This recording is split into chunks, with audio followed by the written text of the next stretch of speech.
Hello Rebels fans, I'm Andrew McGuinness, the play-by-play voice of your Philadelphia Rebels, back here for another week of the Philadelphia Rebels Coaches Show alongside Philadelphia Rebels head coach Coach Hale.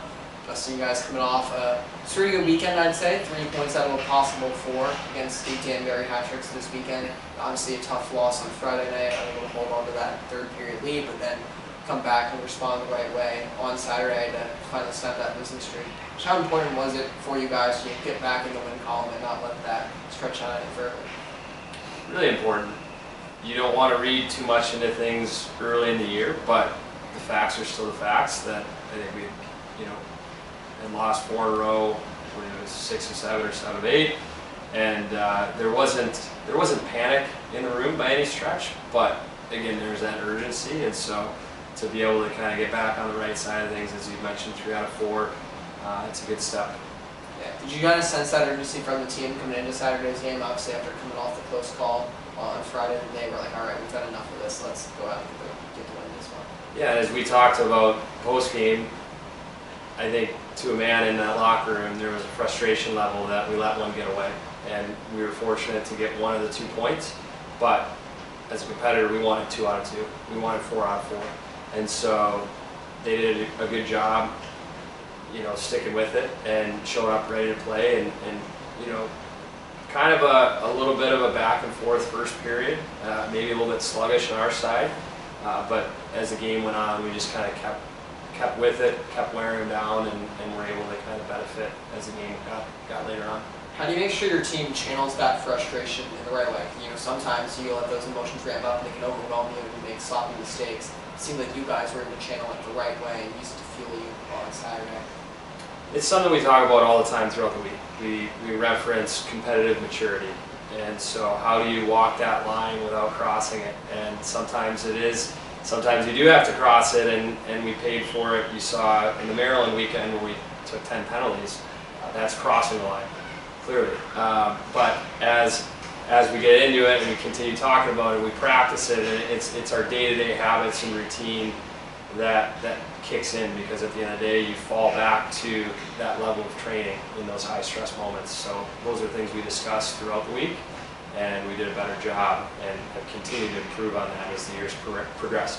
Yeah, and obviously one of the challenges that comes with playing Danbury is playing the leading scorer in the league, Gates Omisholli. You guys were able to hold him without a primary point over the weekend, just 2 secondary assists for him. How were you guys able to shut him down so effectively in that series? Always a group effort.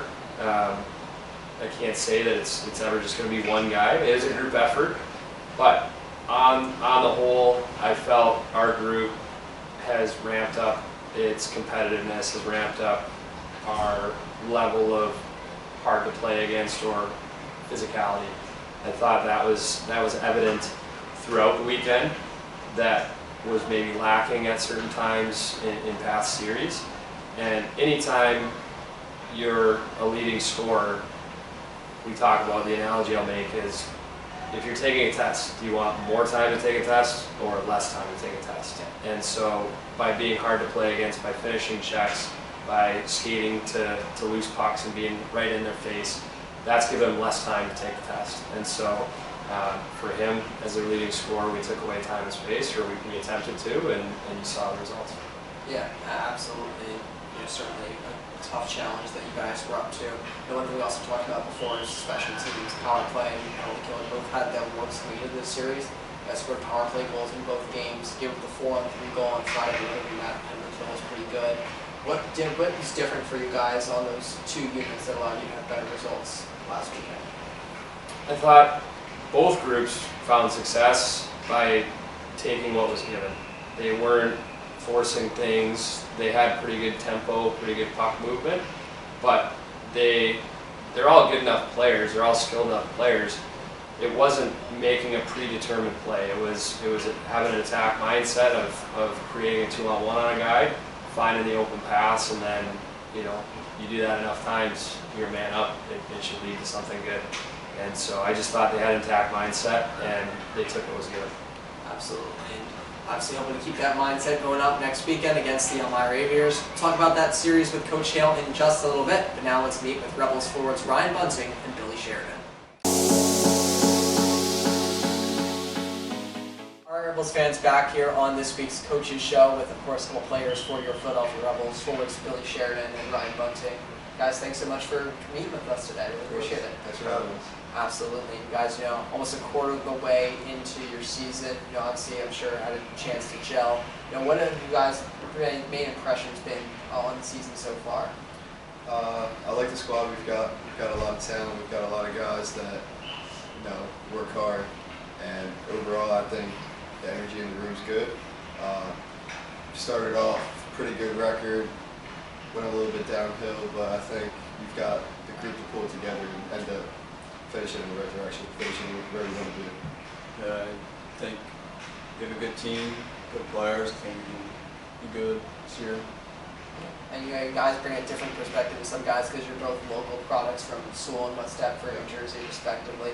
What is that like for you guys when you want to take that next step so close to home? Because a lot of guys have to go a long, long ways to play in a team in this league. You guys are able to do it essentially kind of right in your backyard. Yeah, definitely. It's a privilege to be able to play at home. Especially seeing kids are coming from all over the world, so you get reminded every day of how privileged we are to be able to live at home. And not only are we living at home, this is the rink we've played at our whole lives. In the summer, we skate here. So it's great. It makes us, especially from the start, the first few games, it made me a lot more comfortable.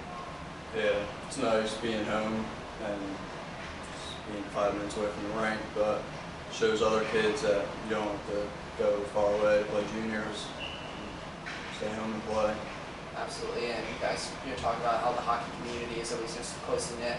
How long ago did you guys first meet, and what has your relationship been like for however long that you know each other? Me and Bill have been playing together since literally we started playing hockey. And growing up, me and him played on the best team in the country. We were ranked #1 for 6 years, 7 years. So, we played around a lot of good players, and a lot of those years we played together on the line. We played in high school together, and then our junior and senior year we didn't play together, but we came back here. We played together here. It was pretty cool.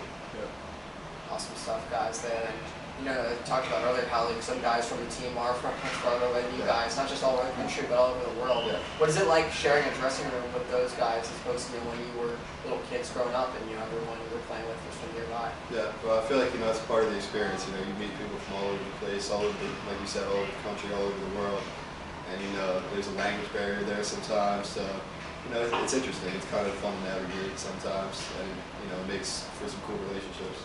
Yeah, it's pretty cool just meeting kids from all around the world and just playing hockey with them. Yeah, absolutely. Both you guys have had some success this season offensively. Ryan, you got the team leading goals. It seems like a lot of your chances have come from right in front of the net. Yeah. How long has that been a part of your play style, going to the front of the net, and obviously taking hits and making tough plays in those areas, but hopefully getting the payoff that you have this year? Yeah, definitely. I've always, goal of hockey is to score a goal, get points, put the puck in the net. So, I figure, especially playing with this guy here, I know if I go to the net, put my stick down, he's looking to pass, he's looking to find me. So that's what I try to do. Put myself in the right areas, and good things will happen. Absolutely, and of course, Bill, you're set to take the next step going forward, heading up to the Sacred Heart to play college hockey. How excited are you for that opportunity, and what has that done for your prep this season as you prepare to take that next league going forward? Pretty excited to get up there, play. Awesome. Sweet. Well, we're excited to see you throughout the rest of the season. Guys, thanks so much for joining us, and best of luck the rest of the way. Thank you very much. All right, back here with Coach Hale ahead of this weekend's series with the Elmira Aviators. And of course, Elmira is the newest team in the NAHL. Coach, obviously it's a tough thing for a team, starting out in that first season have success. What have you seen from Elmira so far as they've progressed through their inaugural season? Just like the rest of our division, they're extremely competitive. They're ahead of us in the standings for a reason. They're a good team. They have a lot of junior experience on their roster. They have diverse, scoring. I would say, they have players on both the forward group and defensive side that can put up points. So all in all, they're ahead of us in the standings for a reason, and we'll have to be ready to go from puck drop on Friday night. Yeah, and of course the Rebels in similar position a couple of years ago, starting out back in the 22-23 season.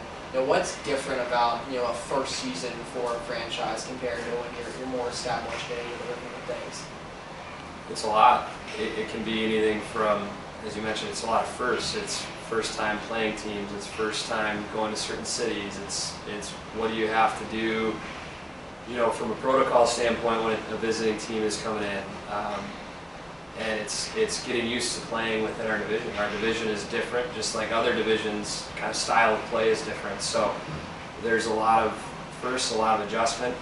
Now in year 3, for me, for our team, for our program, there's a little bit of that familiarity of what are other teams going to be trying to do against us, what type of players do we need to find that are going to be successful within this division that are going to help us in different ways.